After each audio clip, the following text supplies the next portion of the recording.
mes, un periodo complicado. Si la realidad nacional no fuera suficiente, está pasando absolutamente de todo. Hace unos 12 días, si no me equivoco, tuvimos un bombardeo preventivo, un ataque preventivo. Son esas fórmulas que uno aprende. Una frase aparte ya contradictoria de por sí. Sí, Un ataque preventivo. ¿No? de Israel a Irán, que lo bombardeó para que más adelante no Sí. los... Bueno, ahí ahora nos van a explicar qué significan esas palabras. Pero luego tuvimos además la novedad de un ataque de los propios Estados Unidos de Norteamérica, Sí. un bombardeo norteamericano a Irán, seguido de un anuncio de tregua por el presidente norteamericano, una advertencia desde Moscú de que esto podía configurar el principio de una tercera guerra mundial, un montón de cosas muy fuertes que están pasando en todo el mundo y sobre las que a veces uno se confunde porque no tiene elementos, porque sucede lejos. Vamos a ver qué tan lejos, porque nuestro gobierno ha tomado una posición muy activa, en este caso, encolumnándose con el gobierno de Israel, que siempre es una forma de traer la guerra un poquito más cerca. El día del bombardeo se había ido 10 minutos antes. Sin ir más lejos. Sí. Israel. Así que bueno, en estos casos siempre buscamos gente que nos aclare un poco el panorama, que sepa, y la hemos convocado, le agradecemos por estar del otro lado, a Melissa Trad. ¿Qué tal, Melissa? ¿Cómo te va? Buen día. Melissa, bien, muchas gracias por invitarme. Gracias por participar. Melissa es periodista, analista internacional, tiene un máster en seguridad. No solo estudia estas cosas, sino que ha recorrido, pisado esos territorios. Fuiste, correginos si tenemos mal la información, la única periodista que allí en 2023, cuando fue el ataque de Hamas y luego el bombardeo a Gaza, fue repatriada desde Palestina, desde Cisjordania. Luego estaría bueno también volver a eso porque está todo conectado. Así que bueno, una mirada bastante amplia que ojalá podamos compartir, no solo desde el estudio, sino desde el recorrido concreto en estos territorios tan convulsionados. Sí, sin duda, bueno, sí, estás en lo correcto, estaba allá, era la única que estaba en Palestina. De hecho, muchas veces también me han cruzado al aire con personas que estaban en Israel, pero digo, a ver, me parece importante cuando escuchamos a gente hablar desde esos lugares, por más que sean argentinos, hacer como un mínimo análisis de dos cosas. A mí muchas veces me quisieron como cruzar al aire con periodistas en Israel, no eran periodistas o eran periodistas deportivos, o sea, simplemente eran argentinos que estaban en Israel, lo cual obviamente tienen su propia mirada y es legítimo, pero bueno, desde el periodismo también tenemos un compromiso que es distinto, ¿no? con la información. Y por otro lado, casi todos los argentinos que salen al aire en general, hablando de este tema, lo hacen desde Israel, y son personas que jamás han cruzado un checkpoint para ver qué hay del otro lado, en Palestina, ¿no? Y me parece que eso es lo importante de tratar de rescatar también, teniendo en cuenta que nada, la historia no empezó con ese ataque del 7 de octubre. Pero bueno, acá a disposición para charlar sobre el tema sobre la parte que más les interese, porque obviamente es un tema con miles de aristas. Complejo. Hay como dos grandes cuestiones, ojalá podamos abordar las dos que aparecieron recién en este ratito. El conflicto en sí, ahora con el capítulo iraní, y el abordaje de eso, o cómo nos llega empaquetada la mirada sobre eso, incluso bueno, te he visto ahí en televisión un poco hostigada por algún periodista de renombre, diciendo que acá no hay dos lados, que hay cosas muy heavy que están buenas para analizar también. Pero vamos, si te parece, primero por el conflicto en sí mismo. ¿Qué es lo que tenemos que leer de esto que ha sucedido los últimos días? Y de la intervención directa de los Estados Unidos, ya no respaldando por atrás, digamos. Bueno, más allá de que después podemos hablar específicamente de lo que está haciendo Israel en Gaza, ya llevamos casi 2 años de ese genocidio desde el 7 de octubre, desde el ataque de Hamas a Israel. Hay que tener en cuenta que Israel e Irán son dos grandes potencias enemigas de la región, lo son desde hace muchísimos años, al menos desde la Revolución Islámica, ya por los 70. Y algo que me parece interesante es saber que el primer ministro israelí, Benjamin Netanyahu, hace por lo menos 30 años que viene diciendo que Irán está a punto de conseguir una bomba atómica. ¿Sí? O sea, eso me parece importante porque el ataque que hizo Israel esta vez contra Irán, ustedes mismos lo nombraban, se lo ha conocido como un ataque preventivo, entre mil comillas. Bueno, Netanyahu quería hacer eso desde hace por lo menos 30 años. O sea, él desde los años 90 viene hablando de que Irán está a punto de conseguir una bomba nuclear y que por eso pondría en riesgo la propia existencia de Israel. Lo que pasó ahora, porque, digamos, en qué se diferenciaron, ¿no es cierto?, estos casi 30, o poco más de 30 años en los que viene diciendo esto, con el momento actual. Bueno, básicamente Irán está absolutamente debilitado porque se viene enfrentando a Israel a través de grupos que financia, que entrena y demás, como Hezbollah, como Hamas, como Houthíes en Yemen. Eh, Irán ya está debilitado y lo que pasó fue que está la Organización como Internacional de Energía Atómica, que está presidida de hecho por un argentino, Rafael Grossi, y esa agencia lo que dijo es que Irán estaba incumpliendo sus obligaciones de proliferación nuclear porque no estaba dejando, digamos, que los inspectores fueran a donde tenían que ir, ¿no? Y que se estima que Irán habría llegado a un nivel de enriquecimiento de uranio del 60%. Esto a veces suena muy técnico, pero lo que tiene que ver es que, digamos, el uranio puede ser enriquecido de manera tal de poder usarlo para fines civiles, ¿no? Lo hacen muchos países del mundo. El problema es Atucha, cuando por ejemplo. pensamos... ¿Cómo? Atucha, por ejemplo. Claro, la Argentina de hecho tiene un programa digamos, un sistema de cooperación con Brasil para verificar, ¿no es cierto?, que las cosas funcionen como tienen que funcionar, que estemos pensando en un uso pacífico de la energía atómica, pero lo que pasa cuando uno eleva el porcentaje de enriquecimiento de uranio es que ya estamos hablando de que hay sospechas de que tal país, ¿no?, podría estar queriendo enriquecerlo con fines militares. Ahora, lo que me parece muy importante de esto y lo que tenemos que tener en cuenta es que esta misma organización de energía atómica, que es un organismo que tiene cierta autonomía, pero depende de las Naciones Unidas, digamos, ¿no? Sí.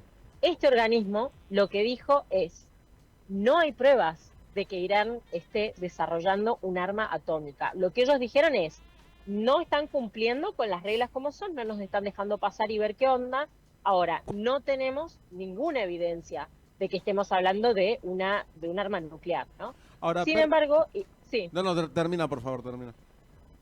Lo que iba a decir es que, sin embargo, Israel usó eso, ¿no? Usó eso como excusa para decir, bueno, vamos a atacar a Irán antes de que Irán efectivamente desarrolle un arma atómica. Y acá lo que me parece importantísimo aclarar, y ahí te recibo la pregunta, es que estamos hablando de un Irán que decimos podría estar cerca, pero la Organización de Energía Atómica dice no lo está y no hay evidencia de que lo esté. Sí necesitan ser más transparentes, pero eso no significa que eso no es evidencia que tengan un arma atómica. Ahora, Israel, que es el país que decidió atacar a Irán por ese potencial llegar a tener armas atómicas, ¿no? Israel tiene, se estima entre 90, 300, 400 ojivas nucleares, y Estados Unidos también es otra potencia nuclear. Entonces terminamos viendo que dos potencias nucleares, como Estados Unidos y como Israel, terminan bombardeando a Irán por su potencial de poder llegar a tener. Donde, perdón, Israel, corregime si me equivoco, pero no tiene estas inspecciones porque no forma parte de este tratado. Exactamente, Israel no firmó el Tratado de No Proliferación Nuclear, que es un tratado que lo que hace es, bueno, tratar de mantenernos todos como al mismo nivel, tratar de asegurar de que la energía atómica sea utilizada con fines pacíficos, y sobre todo el tema de las inspecciones, ¿no? Entonces, es una gran ironía, digo, Irán, por supuesto que tiene que responder por ciertas faltas de transparencia en relación a su programa nuclear. Ahora, estamos hablando de un país, el que lo ataca, que no se somete a ningún tipo de control, que no quiere esclarecer, digamos, cuál es la dimensión de su poderío atómico. Entonces, bueno, es un poco irónico lo que pasa, y lo que nos muestra es claramente que esto va mucho más allá de la legalidad, ¿no? Esto tiene que ver con los intereses de cada país. Melissa, me pongo un abogado del diablo, o un abogado de Mahoma, sería en este caso. ¿No sería razonable o atendible que Irán diga, che, tengo a mi archienemigo al lado que puede hacer todas las ojivas que quiera porque no se somete a ningún tipo de control, y a mí me están pidiendo que me quede en Pampa y la Vía, por decirlo mal y pronto? Bueno, ese es el juego de lo nuclear en todo el mundo, ¿no? Porque al final el poder de tener armas nucleares tiene que ver más que nada con la disuasión. No tiene que ver con usarlas, sino que tiene que ver con no me ataquen porque yo puedo llegar a usarlas si esto se va de las manos, ¿no? Entonces, la realidad es que tanto Israel como Irán, como cualquier potencia nuclear, puede usar ese argumento. en realidad lo que quieren es armarse de manera tal de no ser un blanco fácil en la región. Lo que pasa es que Irán sí firmó este tratado de no proliferación nuclear. Ahora, sí me parece importante decir que se acordarán que allá sobre el final del gobierno de Obama, Irán firmó un acuerdo con Estados Unidos y con otros países miembros permanentes del Consejo de Seguridad de las Naciones Unidas. Irán firmó un acuerdo para limitar su enriquecimiento de uranio, para recibir infecciones, a cambio de que le levantaran ciertas sanciones que le habían puesto.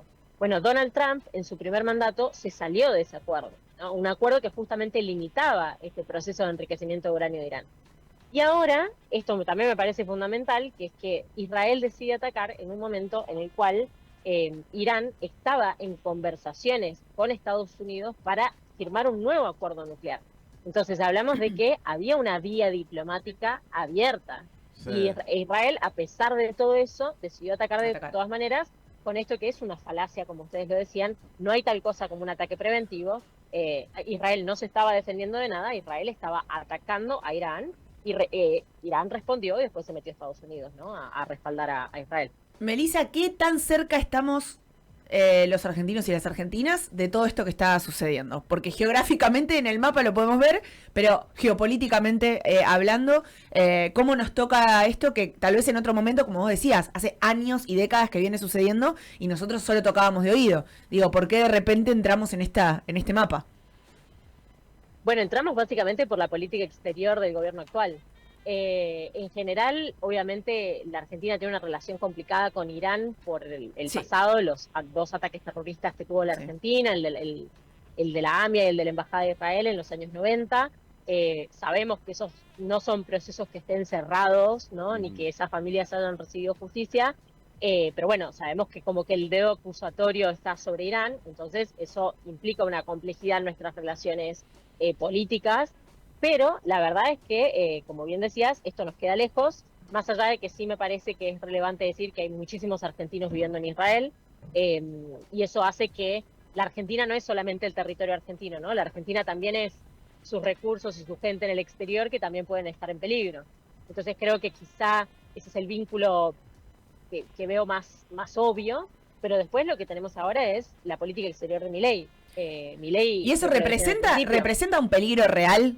Digo, porque escuchamos al presidente decir muchas cosas, y hay algunas que efectivamente se realizan, y hay otras que no, digo, que representan simbólicamente algo, pero no concretamente, no materialmente, y otras que sí, que efectivamente se llevan a cabo. Digo, ¿cuál es el peligro de que Milei diga, además con mucha liviandad, algunas cuestiones en un mundo que está en guerra, literalmente? Yo creo que es el peligro es menos del que asumimos cuando nosotros escuchamos las cosas que dice. O sea, a ver, no podemos hacer futurología y obviamente pueden pasar cosas, y creo que el pasado de estos dos ataques que tuvo la Argentina siempre nos pone como un poco los pelos de punta cuando escuchamos algo así, porque bueno, evidentemente puede suceder. Ahora, me parece que el Irán de hoy no es el Irán de los años 90. Me parece que Irán está absolutamente debilitado en su pelea con Israel y con Estados Unidos. Me parece que tiene intereses más importantes, prioridades más importantes que digo, si estamos hablando de que pudiese atacar concretamente a la Argentina. Ahora, sin dudas, o sea, dicho eso, que yo particularmente no creo que las consecuencias sean, digamos, las peores que imaginamos. Dicho eso, sí me parece que nos estamos metiendo a un lugar al que nadie nos llamó, sin necesidad, nos estamos metiendo en un conflicto. Además, perdón. A ver, Milei.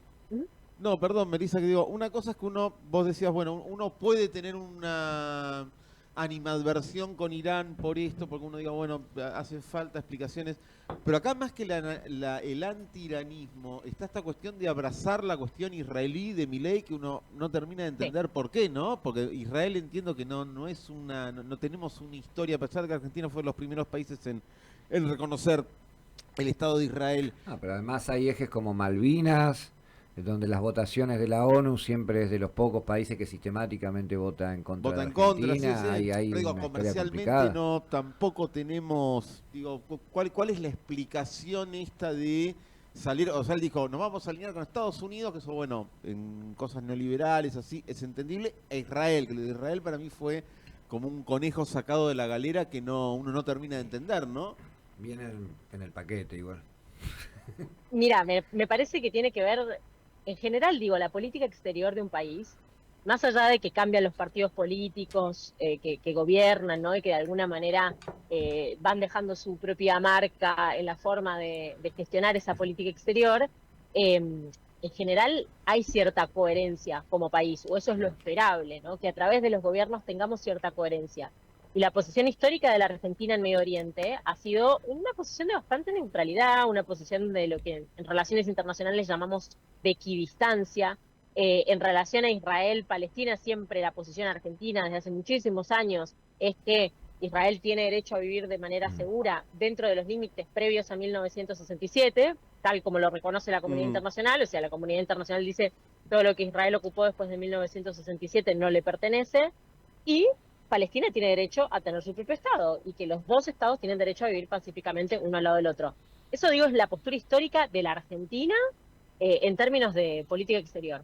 Milei vino a romper eso, y para mí ese romper con esa tradición de la política exterior argentina y con la tradición de vanguardia en derechos humanos de la Argentina tiene que ver con una posición absolutamente ideológica, personal y hasta religiosa, ¿no? O sea, tiene que ver con sus propios intereses, así como decide alinearse bajo estos conceptos del mundo libre. Digo, lo escuchamos a él y hay varios líderes sobre todo de derecha hoy en día, que tienden a tener como una retórica muy, ¿no?, del bien versus el mal, como las fuerzas de la libertad versus las fuerzas demoníacas, qué sé yo.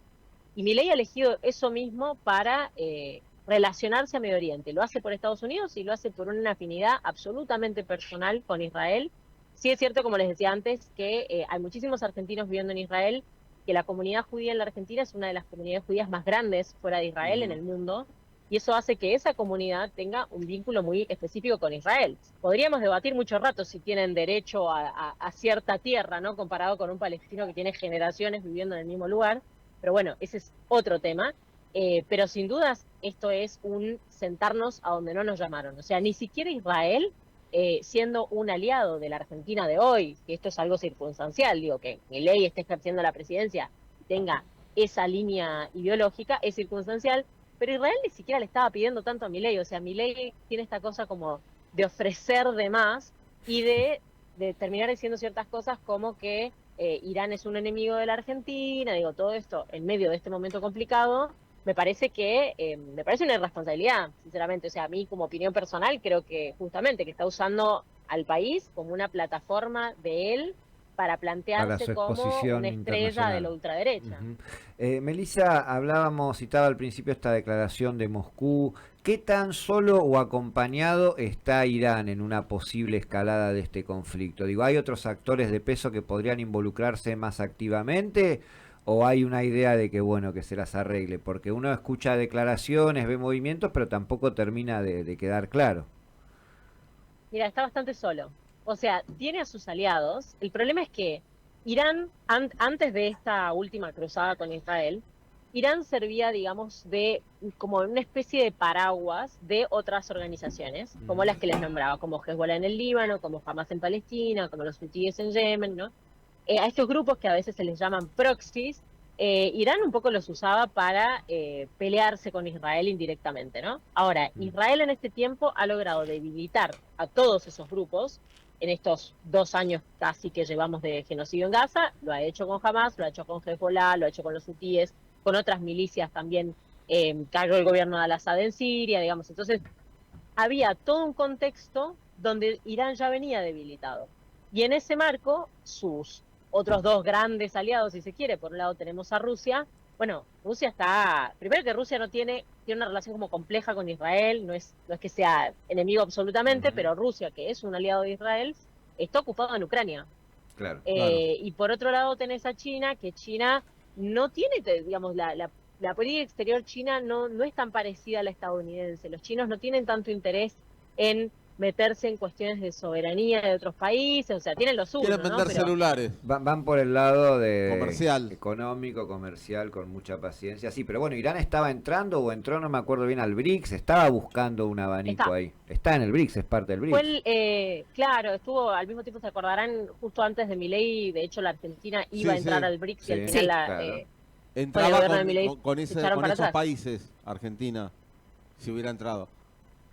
¿Cómo? que Argentina entraba en esa tanda de países que entró Irán, ¿no? Si Argentina hubiera entrado. Claro, exactamente. Pero bueno, no lo hizo finalmente y lo que vemos a Irán ahora es un país que está debilitado, que está un poco solo, a decir verdad, y me parece que lo que hemos visto en estos últimos días justamente ha tenido que ver con un interés de desescalar. De hecho, estamos en un momento donde por ahora hay un cese al fuego un poco endeble, pero evidentemente Irán ha salido perdiendo, más allá de que Irán haya querido venderlo como cierta victoria, porque es cierto que logró penetrar el sistema defensivo de Israel, que no es fácil. Israel tiene un sistema muy avanzado. Habrán visto quizá los videos del domo de hierro que logra interceptar lo que le tiran, digamos. Entonces, Irán logró que algunos de sus misiles balísticos sí impactaran en el territorio. Ha habido algunos muertos, ha habido destrucción, pero bueno, igual si comparamos incluso la cantidad de muertos, murieron alrededor de 28 personas en Israel y más de 600 en Irán, lo cual ya nos habla de que, en términos comparativos, digamos, Israel salió bastante bien parado, más allá de esas personas que fallecieron. En general, creo que esto no se puede leer como una victoria iraní, y me parece que justamente en este momento de su historia está bastante solo, ni hablar de los problemas internos que tiene. La última, Melissa, uno veía más o menos en lo que era la política de Israel un Netanyahu muy complicado, ¿no? Muy con problemas incluso hasta de perder la coalición que lo tenía en el gobierno, con serias denuncias de corrupción, denuncias internacionales. ¿Cuán trasnochado puede ser pensar que esto fue, digamos, como una forma de huir hacia adelante, ¿no? Decir, bueno, ante un enemigo exterior, digamos, y además con toda la historia de Medio Oriente, que toda la política israelí se le termine encolumnando. Yo creo que eso sin dudas estaba en el cálculo de Netanyahu. O sea, es difícil para nosotros, obviamente, saber desde tan lejos cuánto pesa cada variable, pero sin dudas para mí, en general, los últimos pasos de Netanyahu, desde continuar el genocidio en Gaza hasta los ataques que ha hecho al Líbano, los ataques que ha hecho a los hutíes, pero sobre todo este ataque que ha hecho Irán, tiene absolutamente que ver con su propio futuro político como personaje, digo, Benjamin Netanyahu.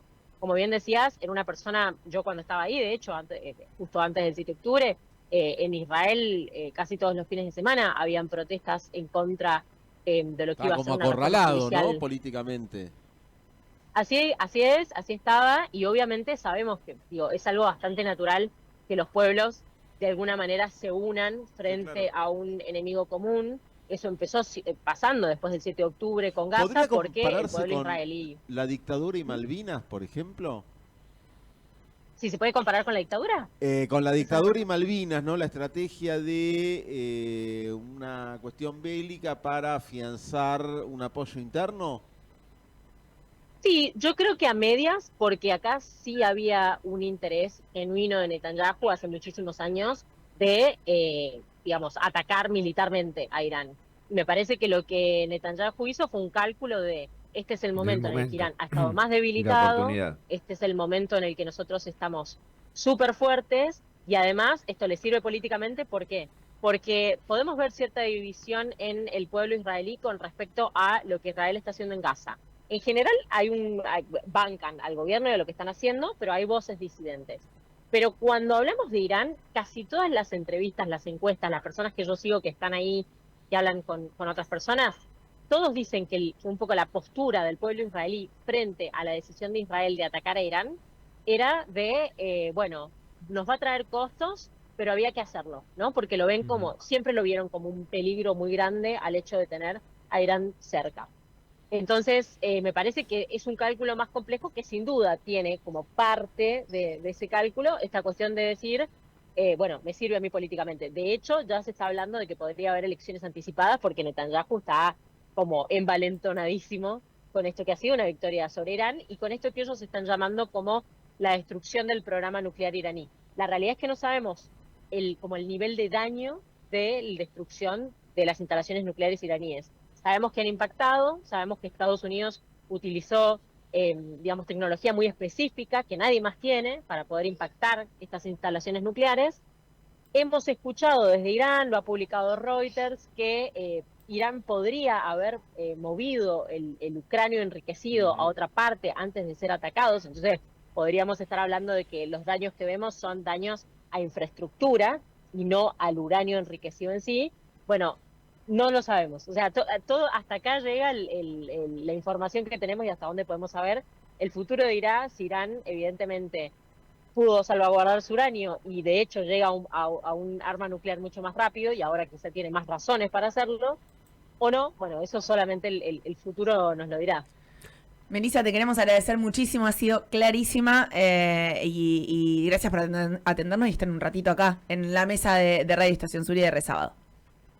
No, bueno, un gustazo. Gracias por invitarme y a quienes les interese estos temas, siempre estoy en mis redes, ahí como Melissa ¿cómo te Trad. encontramos? Sí, Melissa Trad, T-R-A-D. Estoy en Facebook, en Twitter, en Instagram, así que la seguimos un poco por ahí. Joya, perfecto. Sí, y aparte te vamos a contactar cada vez que tengamos una duda al respecto, así que muchísimas gracias. Hasta pronto. Muchas gracias, Melissa. Es periodista, analista internacional, máster en seguridad. Recomiendo yo también sus redes. Ella es bastante didáctica, graba videos, ensaya explicaciones que tienen esta misma intención, que es la que tenemos acá, de ordenar un poquito quiénes son los actores que juegan, qué es lo que pasa, en un lenguaje claro para todo el mundo. Así que sí, me sumo a la recomendación de las redes.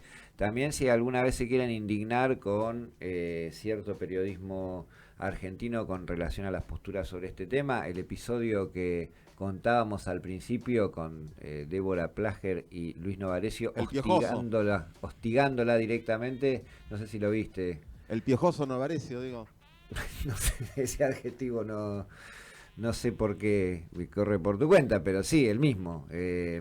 Diciéndole... Que la echó, creo, la echó, dijo que se iba, que no... Además, ¿cómo arman ese paquete? No hablo con antisemitas, no hablo con homofóbicos, no, y ella lo mira y dice, pero te estoy contando que vengo de Cisjordania... Pero con homofóbicos sí hablaba. Y está pasando Le dijeron esto. piojoso en la cara, incluso. Ahí hice la conexión. Sí, bueno, tiene una vara un poquito... dudosa, como esta gente. Digo, es muy a veces difícil hablar de estos temas en relación a qué tan aceitados están los dispositivos para que no podamos tener conversaciones como estas, análisis, y qué tan metido está nuestro país también era parte de la charla que teníamos con Melissa Trad. Desde 2005, decís lo que pensás.